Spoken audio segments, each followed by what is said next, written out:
परमेश्वराला हृदयस्थ पाहणं हे भक्तीतलं अत्यंत सुंदर असं साध्य आहे.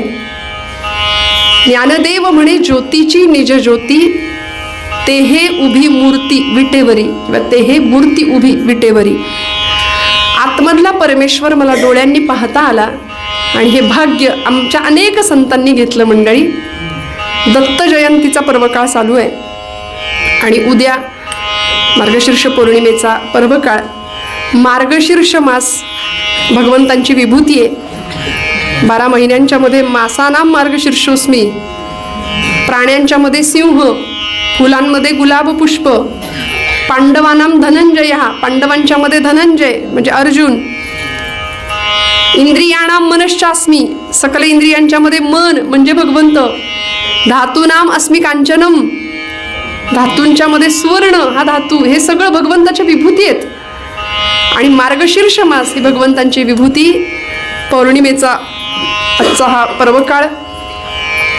त्यामुळे गुरुचरित्रातला एक छोटासा प्रसंग जो माझ्या काणेबुवांनी, माझ्या गुरुजींनी बांधलेल्या सगळ्या चाली पद तो सांगण्याचा प्रयत्न करते. गोड कथा आहे, आपल्या सगळ्यांनी कदाचित ऐकलेली असेल. पण भगवान प्रभू दत्तात्रय आपल्या अनेक अवतारांनी भक्तांचं कल्याण करत राहिले. प्रभूंचा अवतार हा कुठल्याही राक्षसाला मारण्याकरता नाही, आपल्याला माहिती आहे. प्रभूंचा अवतार हा अहंकार रूपी राक्षसाचा, मत्सर रूपी राक्षसाचा नाश करण्याकरता झालेला आहे. कलियुगाचे स्वामी आहेत भगवान प्रभू दत्तात्रय. त्रिगुणात्मक त्रयमूर्ती दत्त हा जाणा, त्रिगुणी अवतार त्रैलोक्य राणा असं म्हटलंय. त्याला पाहता येईल का, तर पाहता येईल, पण त्याही पेक्षा जाणून घेता येईल. म्हणून नाथांनी शब्दच वापरला, दत्त हा जाणा. माऊली सुद्धा बघा, दत्त उपासना म्हणजे दत्त प्रभूंची जयंती आज संबंध महाराष्ट्रभर सगळीकडे जास्त प्रमाणामध्ये का साजरी होतीये, तर आज दत्त संप्रदाय वेगळा आहे का? नाही. आमची सगळी परंपरा भागवत संप्रदायाची त्या तिथंच जाऊन पोहोचते. कारण नाथ संप्रदाय तो मूळचा आणि आदिनाथ गुरु सकळ सिद्धांचा. मच्छिंद्रतयाचा मुख्य शिष्य. मच्छिंद्राने बोध गोरक्षासी केला, गोरक्ष वळला गहिनी प्रति, गहिनी प्रसादे निवृत्ती दातार, ज्ञानदेव सार चोजविले.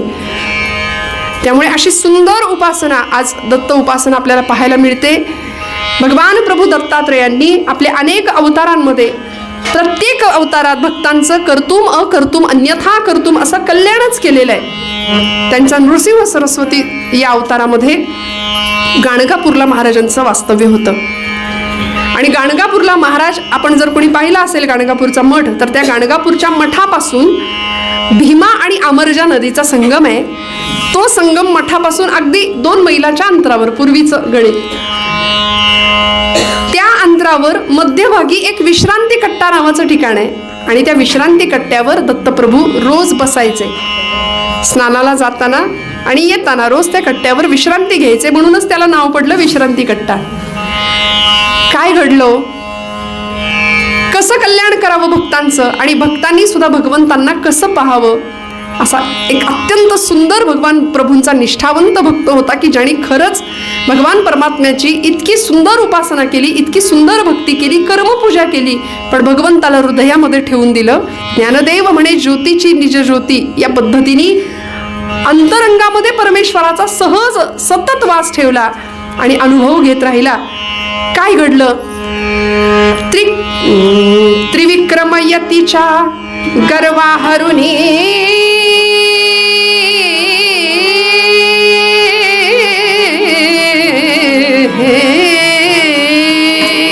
त्रिविक्रमयतीच्या गर्वाहरुनी त्रिविक्रमयतीच्या गर्वाहरुनी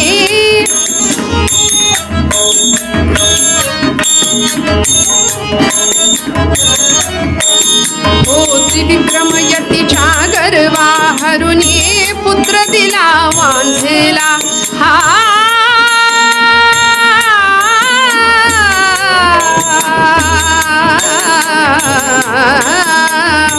पुत्र दिला वांझेला, हा पुत्र दिला वांझेला. मृतपती संजीवनासी केले, मृतपती संजीवनासी केले, कृषिकासी वश झाला रामा. साधु रे राम राजा राम कहो रे। भगवान प्रभू दत्तात्रय अनेकांचं अनेक पद्धतीचं कल्याण केलं, अनेक साधकांना अनेक भक्तांना अनुभव दिले. मंडळी, आपण महाराजांचे नामसाधना करत असताना अनेक अनुभव आपण आजही घेतो. अनेक भक्तांना अनेक प्रकारे अनुभव येतात. काय घडलो, रोज त्या सणाला भगवंत स्वतः दत्तप्रभू नृसिंह सरस्वती स्वामी महाराज रोज आपल्या मठापासून ते भीमा आणि अमरजा नदीच्या संगमावर स्नानाला जायचे. जाताना त्या कट्ट्यावर थांबायचे, विश्रांती घ्यायचे. परत स्नान करून आले की येताना पुन्हा त्या कट्ट्यावर थांबायचे, विश्रांती घ्यायचे, पुन्हा आपल्या मठात यायचे. असा नित्यक्रम चालू आहे. आणि त्या कट्ट्याजवळ तत्कालीचं एक शेत होतं. त्यावेळचं एक शेत होतं आणि त्या शेताचा एक मालक होता, शेतकरी होता, निष्ठावंत होता. अंतःकरणामध्ये भगवंताचं स्थान आणि अखंड भगवंताची भक्ती, निष्ठा इतकी सुंदर होती की येता जाता दत्तप्रभू येताना दिसले की पटकन हातातलं साहित्य सोडावं आणि तिथून भगवंतांना नमस्कार करावा लांबूनच. परत जाताना दिसले की पुन्हा सगळं काम हातात सोडून द्यावं आणि पुन्हा तिथून नमस्कार करावा. आणि त्याची ती भक्ती अनेक दिवस दत्तप्रभू स्वतः पाहतायत डोळ्यांनी महाराज. आणि भगवंताचं आपल्याकडे लक्ष असतं, म्हणजे त्याला आपल्याला रोज भेटायचंय पण भेटायला वेळ आपल्याकडे नाहीये, असं झालंय आज. ती कृपा चालत कशी येते बघा ना. ऐशी कर्मे साम्य दशा जै होय विरेशा तै मग आपैसा प्रभू कृपा होय. कृपा चालत येणं खूप महत्वाचं आहे. महाराज म्हणतात ना, माझ्या रामाकरता 2 पावलं चाला, माझा राम 20 पावलं येईल चालत. तुम्ही जर चाललाच नाही तर तो म्हणेल आहे तुमच्या जागी तुम्ही बरे, आमच्या जागी आम्ही बरे. पण आपण एक करावं, पुढची 2 शून्य रामप्रभू ठेवायला तयार आहेत. कृपा चालत येते. ज्यावेळी मतंग ऋषी शबरीला सांगतात, शबरी मातेला, की मी दिलेल्या मंत्राशी अखंड अनुसंधान ठेव, शबरी तू इतकी भाग्यवान ठरशील की लोक देवळात जातात देवाकडे, पण त्रिभुवन सम्राट जगाचा बाप अखिल कोट ब्रह्मांड नायक तुझ्यापर्यंत चालत येईल. लोक देवाकडे जातात पण दैवत तुझ्याकडे चालत येईल, इतकी भाग्यवान तू ठरशील. आणि ते नामसाधनेच्या बळावरती. त्यामुळे ती कृपा येते चालत. आणि असंच झालं. तो शेतकरी होता, गृहस्थ, निष्ठेने नमस्कार करायचा प्रभूंना. आणि एक दिवस असं झालं की भगवंत थांबले. रोजचा भाव त्याचा पाहिला, रोजची त्याची श्रद्धा पाहिली. आणि एक दिवस इच्छा झाली थांबायची, थांबले. जाती संगमी श्री गुरु मूर्ती स्नाना, जाती संगमी श्री गुरु मूर्ती स्नाना.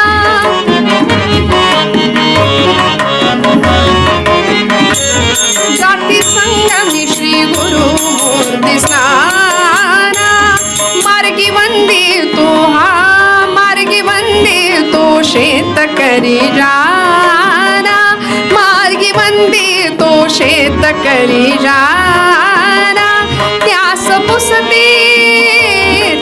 पुसती श्री गुरु मूर्ती राणा, त्यास पुसती श्री गुरु मूर्ती राणा. काय इच्छा मनी सांग थोर साना, काय इच्छा मनी सांग थोर साना, काय इच्छा साना. दत्तप्रभू थांबले, स्वामी थांबले. आणि त्या शेतकऱ्याला अचानक प्रश्न विचारला, बाबा रे काय हवंय मागून घे. बघा ना, देव समोर उभा आहे आणि देव भक्ताला म्हणतोय माग. पण खरा भक्त असतो ना, त्याला काहीच मागायचं नसतं. आमचं असं आहे की आमची झोळी कायम फाटकी आहे, कितीही दिलं तरी आम्हाला पुरत नाही, देव देतच राहिलाय. ऐसा तू समर्थ ब्रह्मांडाचा धनी असं म्हटलंय. तू तो उदारांचा राणा, तो इतकं औदार्य हा त्याचा गुण आहे, तो द्यायलाच बसलाय. तो त्याचं देणं इतकं अनंत असते कमला कराने, देता किती घेशील दो कराने. भगवंत देतो. पण या प्रसंगामध्ये स्वतः भगवंत उभे राहिलेत आणि त्या शेतकऱ्याला, त्या शेताच्या मालकाला सांगतायत की बाबा रे माग काहीतरी. मंडळी, गुरुचरित्रामध्ये कृषिका जीवन दिधले किंवा कृषिकाशी वश झाला अशा अर्थाची ओवी आहे. एका शेतकऱ्यावर भगवंतांनी गणगापूरमध्ये केलेली कृपा. काय करू शकतो परमेश्वर. स्वतः भगवंत सांगतायत माग आणि भक्त म्हणतोय नको. ही अवस्था भक्ताची, संतांची. आमचं असं नाही. आमचं हेची दान दे गा देवा, हे तुकोबा म्हणले, तुझा विसर न व्हावा. आम्ही म्हणतो लाखभर रुपये पगार व्हावा. सध्या तर पॅकेजची भाषा आहे. माफ करा इथं पुढे असेल तर. गुण गाई न आवडी हेची माझी सर्व जोडी, हे महाराजांनी मागितलं. पण आमचं मागणं थोडं वेगळं राहतं मंडळी. कितीही दिलं तरी आम्हाला कमी पडतं. देणारा तो आहे, द्यायला बसलेला आहे.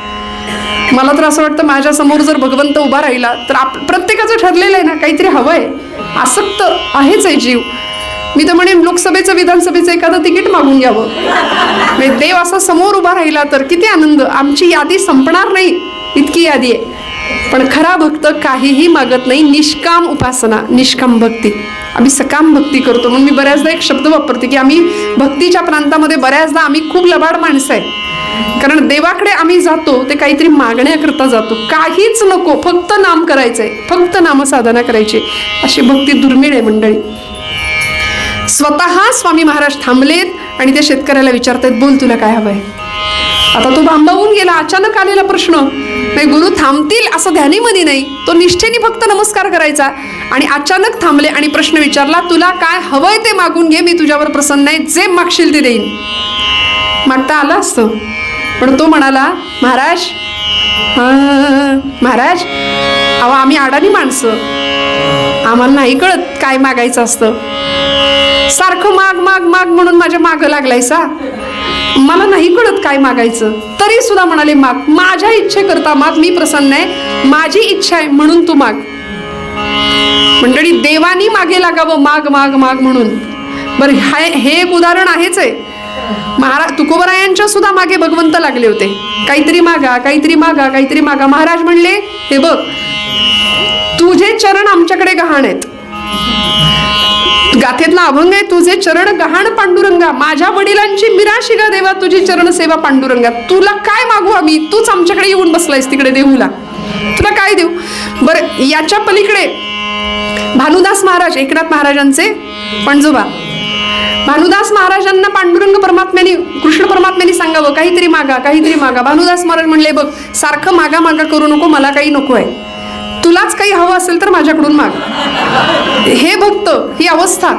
भानुदास महाराज म्हणतात, तुला काही हवं असेल तर माझ्याकडून माग. आणि भगवंत यावेळी मागतात. भगवंत म्हणतात, महाराज मला दुसरं काही नको, मला तुमच्या कुळात जन्माला यायची परवानगी द्या. आणि भानुदासाचे कुळी महाविष्णूचा अवतार, तिथे नाथांचा जन्म होतो. भानुदासांच्या पोटी सूर्यनारायण, सूर्यनारायणांच्या पोटी भानुदासांच्या पोटी चक्रपाणी, मग सूर्यनारायण आणि मग नाथ महाराज आहेत आपले. अशी ती परंपरा भक्तीची दिव्य. त्यामुळे इथे भक्त नको म्हणतोय आणि देव मागे लागलाय, काहीतरी माग, काहीतरी माग. तो शेतकरी म्हणतो, महाराज अडाणी आम्ही. महाराज काही मागायचं नाही कळत, एकदा तुम्ही सांगा कसं मागायचं असतं, काय मागायचं असतं, मग तुम्ही सांगशीला तेच मागून, दुसरं नाही मागायचं. महाराज, महाराज अडाणी आम्ही, महाराज अडाणी आम्ही, महाराज अडाणी आम्ही, अहो काय मागायचं, महाराज अडाणी आम्ही.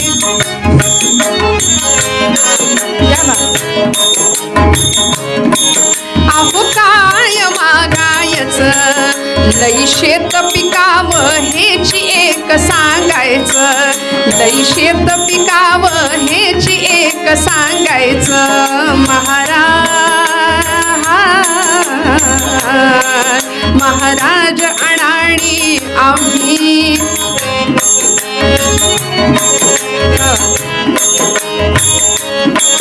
जरी पिकले माझे शेत सांगतो वचना, जरी पिकले माझे शेत सांगतो वचना, जरी पिकले माझे शेत सांगतो वचना, देईन अन्न मी देवजना ब्राह्मणा, देईन अन्न मी देवजना ब्राह्मणा. मागण मागण झणी दावुनी दया पुरवायचं, लई शेत पिकावं हेची एक सांगायचं, लई शेत पिकावं हेची एक सांगायचं.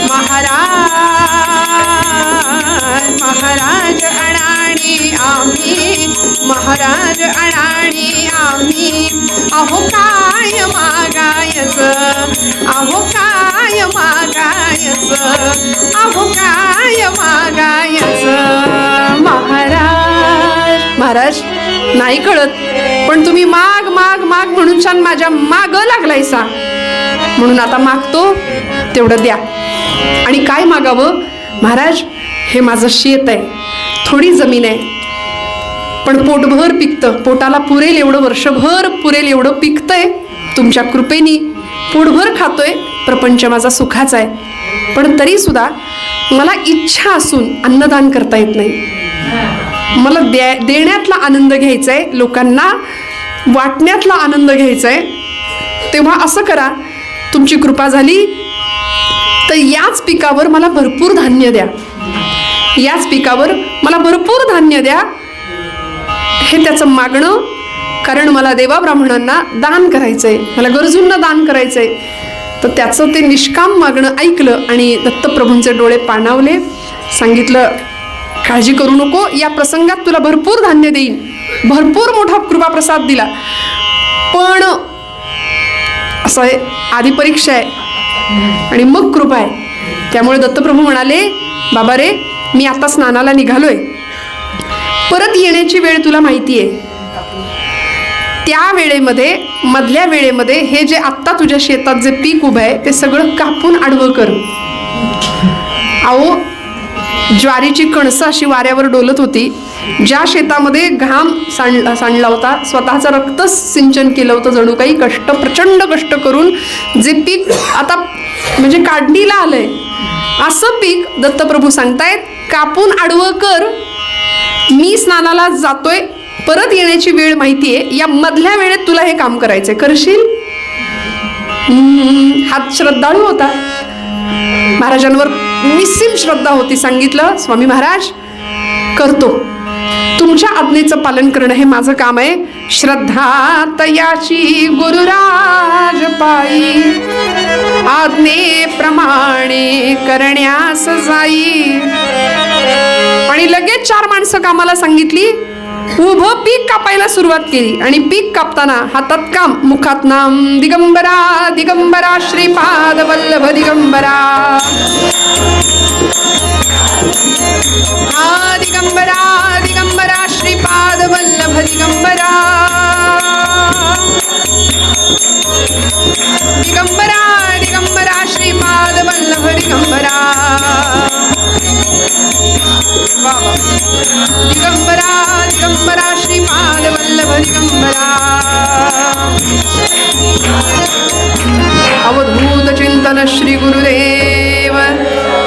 पीक कापण्याचं काम चालू आहे, मुखानी नाम सुरू आहे, आणि त्याच वेळी भगवान प्रभूंच्या वरती असलेली श्रद्धा, ती श्रद्धा काम करत होती. श्रद्धा तयाची गुरुराज पायी, आज्ञेप्रमाणे करण्यास जाई. घरी वार्ता कळाली आणि मग आता शांत बसतील का हो घरची मंडळी? कांता तयाची उरी हात घेई, कसा गुरु हा सुविचार नाही. सद्गुरुनाथ महाराज की. बायको आली ताण ताण ताण करत शेतामध्ये आणि सांगितलं, हो, असं उभं पीक कापून कधी कुणाला धान्य मिळतं का? यासनी कोण गुरु भेटला या? आणि त्या गुरुच्या नादी लागून माझ्यावर गुरु गुरु करतायत की काय जणू. गुरु नव्हे हा महाभयंकर, गुरु नव्हे हा महाभयंकर, घातक अमुचा जाणा, घातक अमुचा जाणा. ढोंग करुनिया जगा फसविणे, ढोंग करुनिया जगा फसविणे, ऐसा यांचा बाणा. रामा साधुजी रामा, राजा राम कहो. त्या पत्नीने डोक्यावर हात मारून घेतला. अहो, असं कधी उभं पीक कापून धान्य मिळतं होय कुणाला? पण ऐकायला तयार नाही. त्याची निष्ठा अढळ होती, श्रद्धा भगवंताच्या चरणावर होती. आज्ञेचं पालन करणं हे माझं काम आहे, फळ भगवंताच्या हातात आहे. आणि म्हणून उभं पीक कापायला निघालेल्या शेतकऱ्याला अडवायला सगळे गावकरी, गावचे पाटील, गावचे कुलकर्णी सगळे आले आणि सांगितलं, अरे बाबा, हे कुणी तुला सांगितलं असं उभं पीक कापून धान्य मिळतं होय कुणाला? नको रे, बायका पोरांची वर्षभर उपासमार होईल, ऐक. कुणाचंच ऐकलं नाही. पाटलांनी सांगितलं, ऐकणार नसशील तर या वर्षी दुप्पट सारा वसूल करावा, दुप्पट सारा द्यावा लागेल. तो म्हणाला, पाटील दुप्पटच काय, तशी वेळ आली तर दसपट सारा मी देईन. निष्ठा होती, विश्वास होता.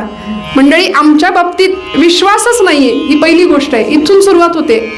विश्वास नाही. आम्ही भक्ती करतो, दिवसभर उपास जरी केला तरी संध्याकाळी मनामध्ये विचार येतो. म्हणजे दिवसभर उपास करून चेहरा असा असतो की जणू काही खाल्लंच नाही आम्ही दिवसभर, पण संध्याकाळी असा येतो म्हणजे काय माहिती देव पावतोय की नाही, आहे की नाही, उपास केलाय. विकल्प मनामध्ये अत्यंत आहेत, शंका मनामध्ये अत्यंत आहेत. आणि संशय आत्मा विनश्यती असं म्हटलंय भगवंत सांगतात. संशयी माणूस स्वतःही सुखी होत नाही आणि जगालाही सुख लागू देत नाही. विश्वास होता, निष्ठा होती, अढळ निष्ठा होती. आणि दत्तप्रभूंना सांगितलं, या सगळ्यांना सांगून दिलं की पाटील शेत माझं आहे, पीक माझं आहे, तुम्हासनी कशा पाहिजे चिंता आहे. हे बघा, झालेला मनस्ताप भरपूर होता. शेतकरी ऐकायला तयार नाही म्हणून सगळी मंडळी निघून गेली माघारी. पण आता वेळ जवळ येत चालली होती दत्तगुरु माघारी येण्याची. मधल्या वेळेमध्ये पीक कापून आडवं करायचं होतं, त्यामुळे यांनी अजून 4 गडी कामाला सांगितले आणि जोमाने पीक कापायला सुरुवात केली. दिगंबरा दिगंबरा श्रीपाद वल्लभ दिगंबरा, हा दिगंबरा दिगंबरा श्रीपाद वल्लभ दिगंबरा,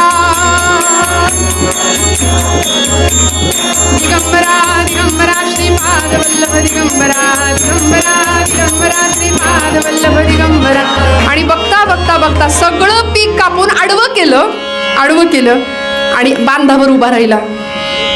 आणि दत्तप्रभूंची वाट बघत, स्वामी महाराजांची वाट पाहत उभा राहिला. बरं, आता पीक कापायला सांगणं ही पहिली परीक्षा होती. आणि आज मुद्दाम उशीर केला. बांधावर उभा आहे आणि दत्तप्रभूंची वाट पाहतोय. महाराज या, लवकर या, तुम्ही मला हे पीक कापायला सांगितलं, आपल्या आज्ञेचं पालन करणं हे माझं काम आहे, ते मी केलंय. फक्त एकदा या आणि माझं कापलेलं पीक बघा. प्रार्थना सुरू झाली. प्रणवातीता प्रेमवर्धना. काणेबुवांची पद्यरचना आहे बरं. प्रणवातीता प्रेमवर्धना, प्रकाश मूर्ते शरण तुला मी, प्रकाश मूर्ते शरण तुला मी. प्रभू, माझं कापलेलं पीक बघा, माझं शेत बघा, आपल्या आज्ञेचं पालन मी केले, येऊन तर बघा. असं मी म्हणता म्हणता सात्विकतेचाही एक अहंकारच. आम्ही नाम घेतलं हाही अहंकार, मला कसला अहंकार नाही हाही एक अहंकारच. आपण कुणाच्या घेण्यात नाही, देण्यात नाही, आम्ही बाबा कसला मी पण आमच्याकडे नाही, हाही एक अहंकार. त्यामुळे भक्तीमधला अहंकार देवाला त्रास देतो. तिळभरी जरी होय अभिमान असं म्हटलंय, मेरू तो समान भार देवा. भक्ताला होणारा तिळभर अभिमान हा देवाला मेरू पर्वता इतका भार सहन करण्यासारखं दुःख होतं. त्यामुळे देवाला ॲलर्जी आहे ती दंभाची. त्यामुळे हा म्हणायला लागला, प्रभू माझं पीक बघा, माझं पीक बघा. आणि उपरती झाली, नाही नाही, या संपूर्ण विश्वाचे मालक आपण आहात. तू मालक मी तुझाच नोकर, तव सेवेसी. तू मालक मी तुझाच नोकर, तव सेवेसी झिजोत हे कर. सेवे तुनिया प्रगटो सुंदर, विशाल भक्ती मळा. प्रकाश मूर्ते शरण तुला. कदाचित मालक नोकराचं नातं लांबचं असेल, लांबचं वाटतं ना, म्हणून जगामध्ये असं नातं निर्माण झालं भगवंताशी की जे कुणी सहजासहजी दूर करू शकत नाही. तू आई मी तुझे लेकरू, दत्ता मज तू दूर नको करू. दत्त दिगंबर नामी निरंतर, दत्त दिगंबर नामी निरंतर, नारायण रंगला. प्रकाश मूर्ते शरण तुला, प्रकाश मूर्ते शरण तुला मी. प्रणवातीता प्रेमवर्धना, प्रणवातीता प्रेमवर्धना, प्रकाश मूर्ते शरण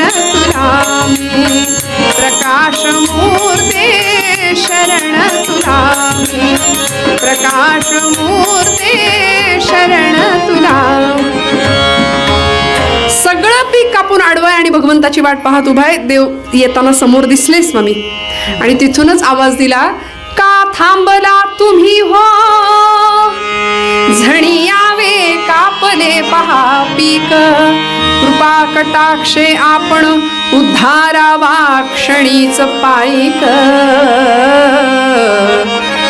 महाराज लवकर या आणि आपले हे कापलेलं पीक बघा, मला आशीर्वाद द्या. दत्त प्रभूंच्या जवळ गेला. प्रभू जवळ आले आणि विचारलं, अरे पीक कापून टाकलंस? म्हणले, हो कापलं. का कापलंस? अरे आता काही वर्षभर बायका पोरांची उपासमार करणार का? मी सहज बोलून गेलो होतो. उभं पीक कापून कधी कुणाला धान्य मिळतं का रे? बरं, या बोलण्याने जराही चलबिचल न होता, अविचल न होता हात जोडून उभा आहे. स्वामी महाराज, आपण जे काही द्याल आपल्या आज्ञेचं पालन करणं हे माझं काम आहे. आपण जे फळ द्याल त्यात मी समाधानी आहे. आपण द्याल किंवा न द्याल त्यात मी समाधानी आहे. फक्त एकदा येऊन हे कापलेलं पीक बघून घ्या. दत्तप्रभूंनी त्याचा तो भाव जाणला आणि सांगितलं, काळजी करू नको, या प्रसंगामध्ये तुला भरपूर धान्य मिळेल.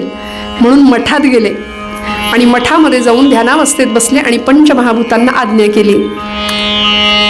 पावसाचे दिवस नव्हते, पण तरी सुद्धा मेघ गर्जनेसह धो धो धो धो पर्जन्यवृष्टी सुरू झाली आणि अचानक आकाशामध्ये ढग जमून आले. वादळी पावसाला सुरुवात झाली.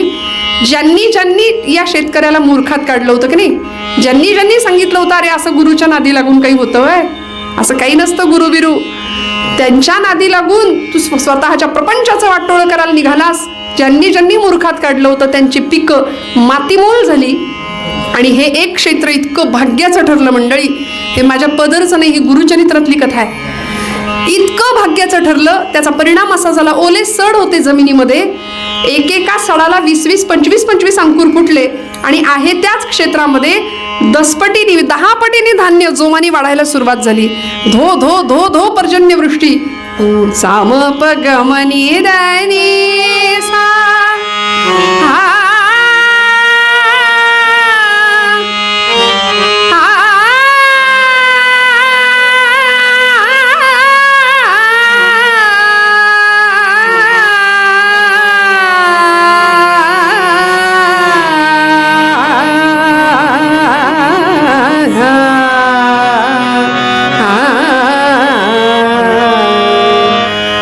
कडकडाट, ढगांचा गडगडाट, आकाशी घनत दाटले, आकाशी घनत दाटले, आकाशी घनत दाटले, आकाशी घनत दाटले, वर्षत अमृतधारा, वर्षत अमृतधारा, आकाशी घनत दाटले.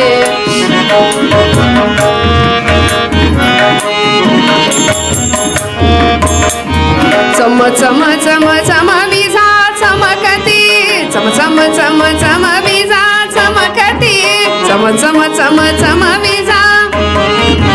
घड घड घड घड मेघ गरजती, घड घड घड घड मेघ गरजती,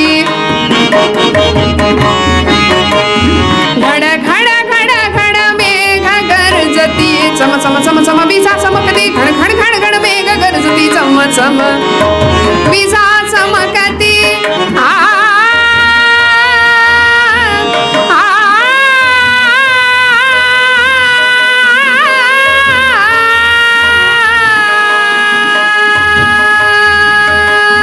चम चम चम चम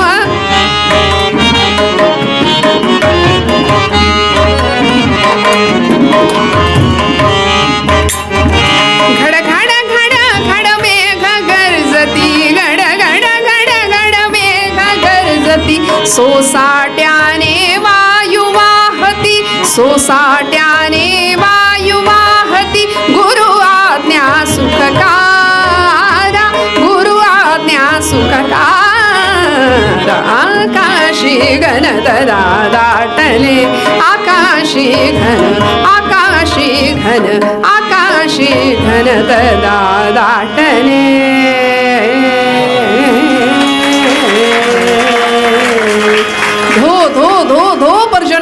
सुरू झाली आणि मठामधून पंचमहाभूतांना केलेली आज्ञा प्रभूंनी. बघता बघता बघता हे पीक किंवा हे क्षेत्र इतकं भाग्याचं ठरलं की जोमानं पीक वाढायला सुरुवात झाली आणि एकेका सडाला 20-20, 25-25 अंकुर फुटून प्रचंड मोठं धान्याची ही रास पडली. कापणी, मळणी, खंडणी सगळी कामं झाली, मोठी रास पडली आणि सगळ्यांना म्हणजे ज्यांची पिकं मातीमोल झाली होती त्यांना वाटून टाकलं. भगवंताचं जे देणं होतं ना, सगळ्यांना देण्यातला आनंद घ्यायचाय, मला लोकांना वाटायचंय, तेव्हा याच पिकावर मला भरपूर धान्य द्या असं मागणं होतं. आणि सगळ्यांना वाटलं, ज्यांना ज्यांना हवं होतं त्या सगळ्या गरजूंना ते धान्य वाटून झालं. तरी शिल्लक राहिलं. पाटलांचा सारा देऊन झाला, गावचा सारा, तरी सुद्धा शिल्लक राहिलं. पाटलांना सांगितलं, पाटील मी म्हटलं होतं तशीच जर वेळ आली तर दसपट सारा तुम्हाला देईन. आणि खरंच माझ्या गरजेपुरतं धान्य, कुटुंबापुरतं धान्य मी ठेवून घेतलं. आता माझ्या गरिबाच्या घरात एवढी मोठी ही धान्याची रास ठेवायला जागा सुद्धा नाहीये, तेव्हा हे धान्य घ्या आणि गावच्या गोदामात सांभाळून ठेवा, गरजूंना वेळेनुसार द्या. भगवंताचं देणं हे असं आहे मंडळी. आता सगळ्यांना प्रभूंची लीला कळाली, पण शेतकऱ्याची पत्नी होती ना, ती खजील झाली हो. वाईट वाटलं की अरे नको असं बोलले. सद्गुरूंना शिव्यांची लाखोली वाहिली आणि म्हणून शेतकऱ्याजवळ आपल्या पतीजवळ आली आणि सांगितलं, पूजेचं साहित्य हातात घेतलं आणि सांगितलं, अहो मठाला चला. कशाला? प्रभूंच्या दर्शनाला, पूजेला. पिके होती सुंदर आली, पिके होती सुंदर आली, परिपर्जन्ये भूमी लोळली, अगणित हानी तदा जाहली, गुरुनिंदा ही फळास आली. नवलपरी या शेती जाहले, पीक शतगुणी तेथ पातले. नवलपरी या शेती जाहले, पीक शतगुणी तेथ पातले. कृषिका डोळा पाणी आले, कृषिका डोळा पाणी आले, कृषिका डोळा पाणी आले. पाहुनी पत्नी वचना बोले, म्हणते जाऊ चला मठाला,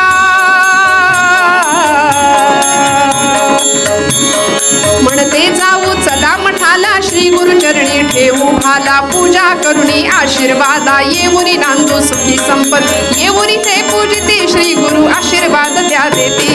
येऊनी ते पूजिते श्री गुरु आशीर्वाद त्या देते. म्हणजे इतका दिवस डोळ्यामध्ये लाली होती, भगवंताविषयी राग होता, सद्गुरूंच्या विषयी. आता लाली गेली आणि लीला दिसली असं म्हणूया. देवाची लीला, देवाचा चमत्कार अनुभवायला मिळणं हे भाग्य आहे. आणि आपल्या पतिदेवांना सांगितलं, म्हणते जाबू चला मठाला, श्री गुरु चरणी ठेवू भाला. पूजा साहित्य घेतलं, दोघेही मठामध्ये आले. दत्तगुरूंची पूजा झाली आणि ही एका कोपऱ्यात दारामागे अशी उभी आहे. दत्तप्रभूंनी पूजा स्वीकारली, पण तिला बोलावून घेतलं समोर. बाई पुढे या म्हणाले, कारण तिचं मन तिला खात होतं की आपण सद्गुरूंना बोललो. पण महाराजांची कृपा किती मोठी असावी बघा. सद्गुरूंनी सांगितलं, बाई तू कशीही वागली असलीस तरी माझ्या दासाची पत्नी आहेस, त्यामुळे ज्यात माझ्या दासाचं भलं तेच तुला लाभलं, काळजी करू नकोस. पूर्ण आशीर्वाद दिला.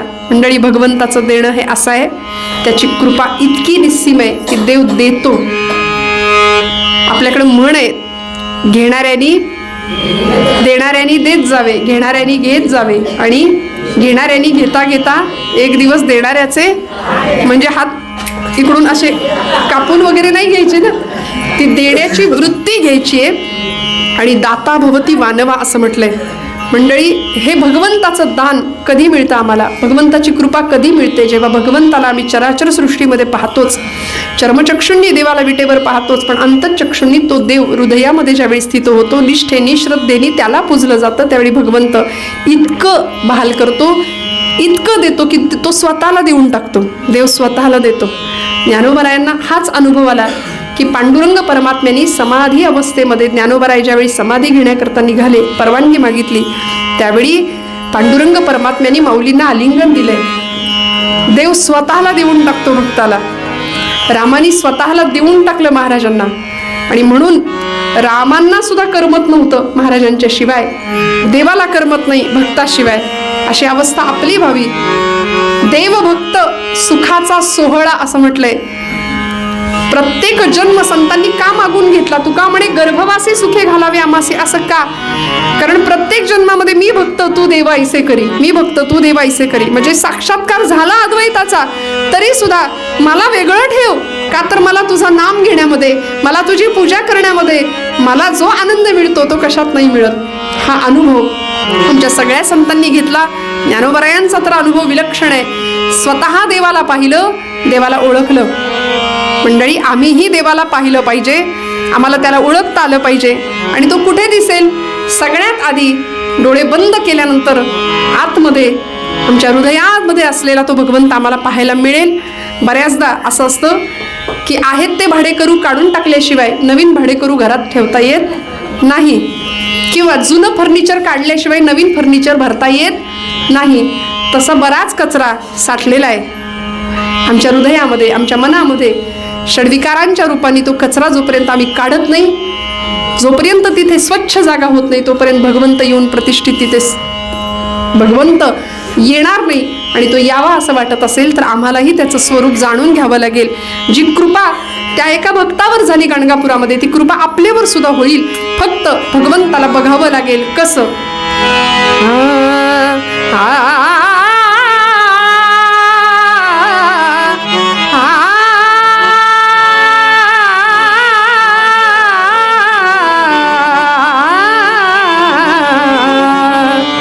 सत्य ज्ञानानंद गगनाचे प्रावरण, सत्य ज्ञानानंद गगनाचे प्रावरण.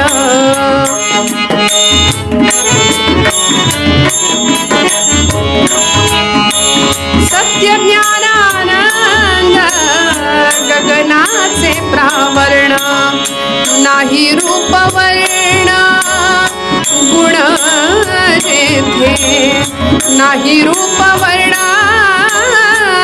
गुण जेथे.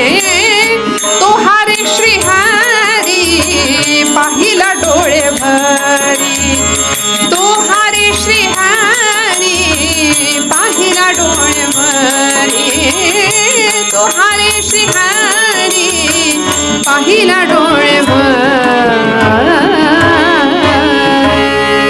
कुंडलिक वरदा हरी विठ्ठल श्री ज्ञानदेव पंढरीनाथ भगवान की, राजाधिराज प्रभु रामचंद्र महाराज की जय. सद्गुरु श्री ब्रह्म चैतन्य महाराज की जय. जय रघुवीर समर्थ.